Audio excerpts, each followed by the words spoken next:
27, 28, 29, 30, 31, 32, 33, 34. Oh, kulang siya ng apat na tubo. Tingnan nyo ang diferensya. Isa, dalawa, tatlo, apat. Ganun ang kulang niya.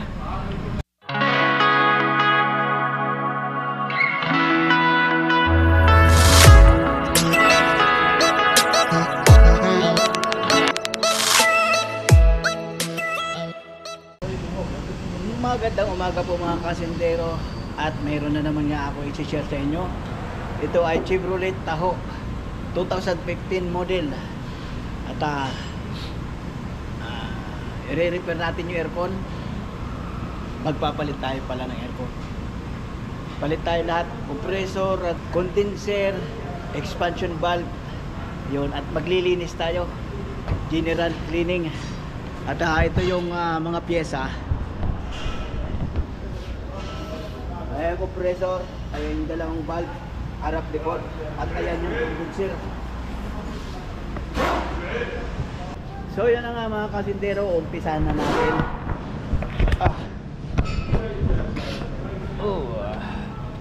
Umpisahan na natin to. Time check tayo mga kasindero. Alas 9:56 ng umaga. Yan, araw ngayon ng Lunes.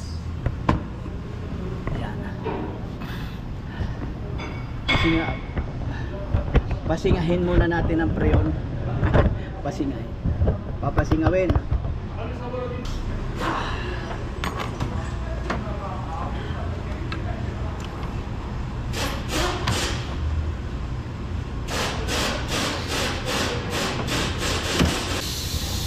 Compressor nga pala nito mga kasindero ay blow by na. Wala nang bomba. Pagka pinagana mo yung aircon 110 na yung kanyang pag nirib mo ng konti, pag nirib mo gumagana lang ng konti.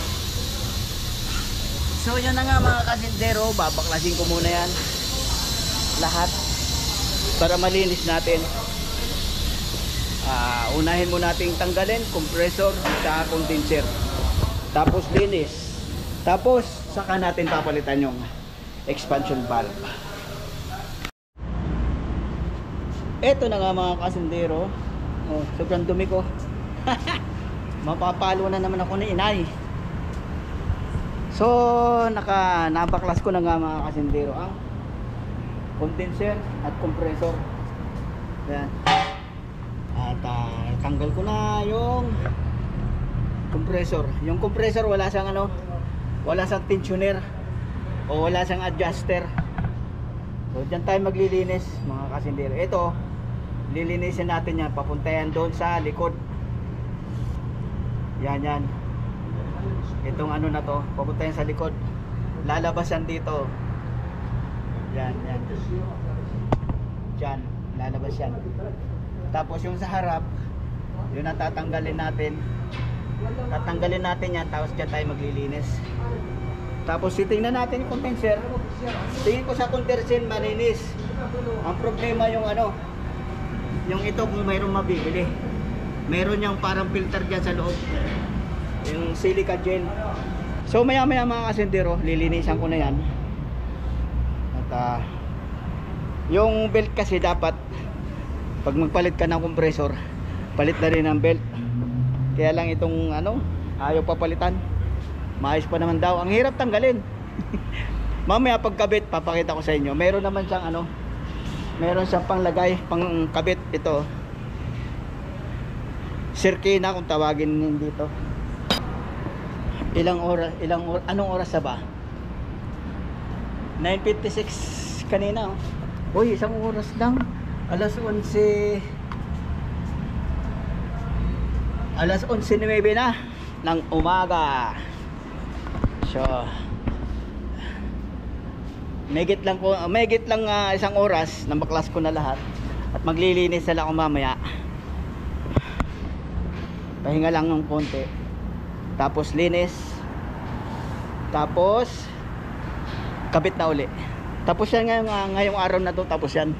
Kaya lang magpapahinga nga pala ako, alas 4 ang pasok ko. Pero 2 oras pa naman, maglilinis na lang ako. Lilinisan ko na lang yung condenser tsaka yung system.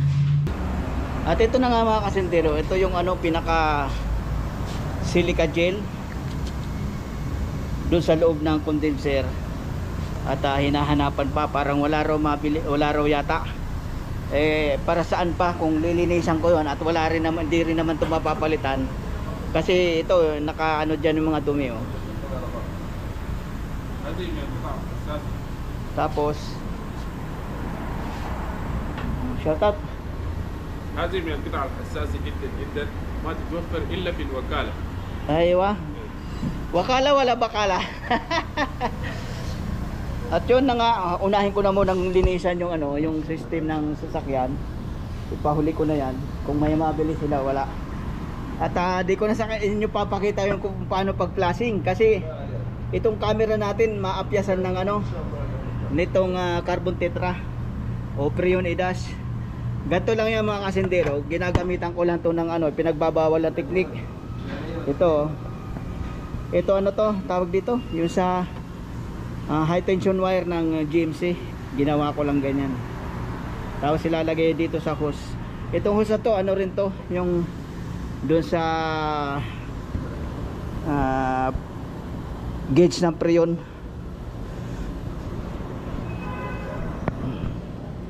Ilalagay lang yan dyan. Ito malaki ang butas, ito maliit ang butas. Ilalagay lang yan dyan. Yan. Tapos itong maliit na butas, ito na yun dito, ipapasok. Yan o.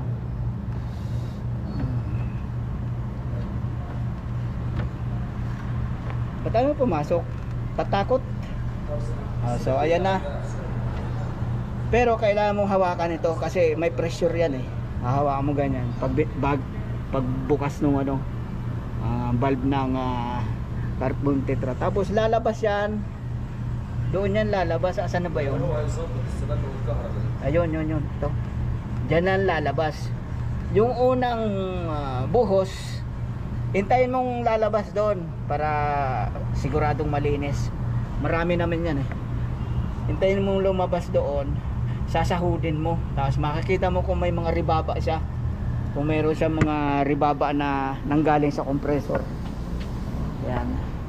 At makikita mo rin kung gaano kadumi yung system. Pero kung puro langis lang, hindi mo na kailangan na ano, tawag dito, hihintayin mo na lang na luminaw pagka langis lang yung dumi niya. So yun na nga mga kasindero. Di ko nabibidyohan kung paano pag-flashing kasi nga delikado itong ano, itong lens ng ating GoPro, lalabo. So update lang mga kasindero, ito lang yung ano, ito yung laman ng system. So malinis siya, puro langis lang, wala siyang itim, o tingnan nyo. So ang gagawin natin yan, palilinawin lang natin, hindi tayo mangangamba. At yung carbon tetra nakakalasing. Pambihira. Dati nasanay na ako niyan eh. Ngayon na lang uli ako. Nakaamo yung carbon tetra. Para akong lasing. At so ayun na nga mga kasindero. Nalinis ko na yung system. Ito na lang nahuli yung condenser. At hintayin pa natin kung may mabibili silang ano, yung pinaka filter silica gel. Ito na nga mga kasindero. Nakabit ko na yung compressor. Ayun na yung compressor. At ikakabit natin yung belt.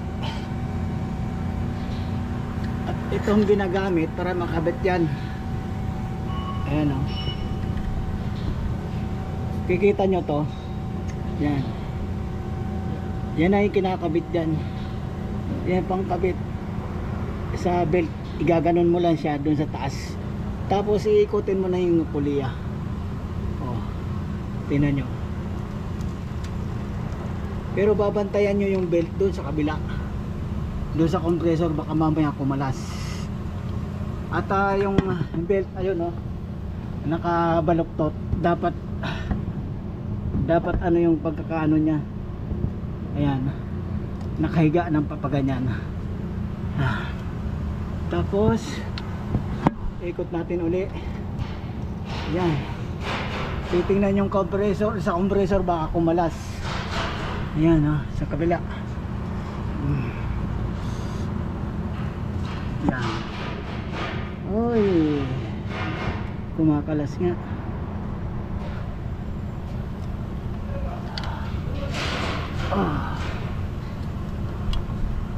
Ay nako.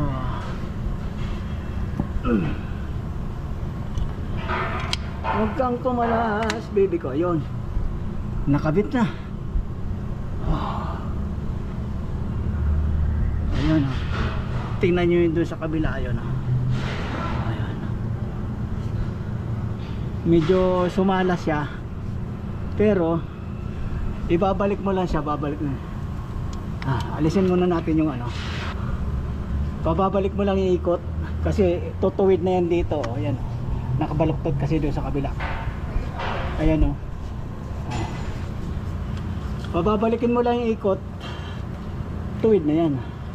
Kaya lang kainis. Bangga itong hose. Ay ako.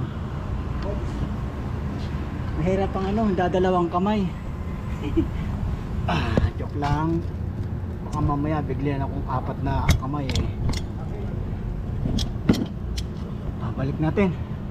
Balik natin yung ikot.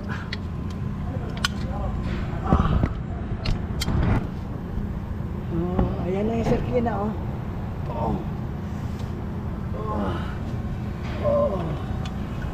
Isa na lang. Ayan. So ayan na. Tatanggal na yan. Ayan na. Tanggal na. Tatanggalin na natin kasi. Yan. Nakabit na yung belt.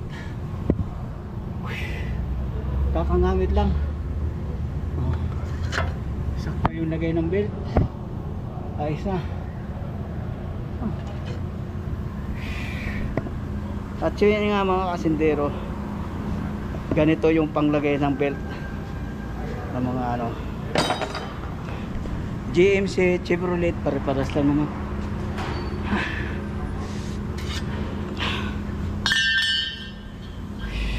At yun na nga mga kasindero. Mag-aalaw na. Babalikan ko na lang ito mamayang alas 4. Magpapalit na tayo lahat. Palit na lang. Wala raw mahanap nung ano. Mahanap nung silica gel. At madali lang naman magpalit ng ano. Madali lang palit ng mga expansion valve nito mga kasindero. Ayan lang oh. Ayan lang. Tatanggalin mo lang yung 13mm na yan na nut. Tapos matatanggal mo na yung allen bolt na dalawa. Mapapalitan mo na yan.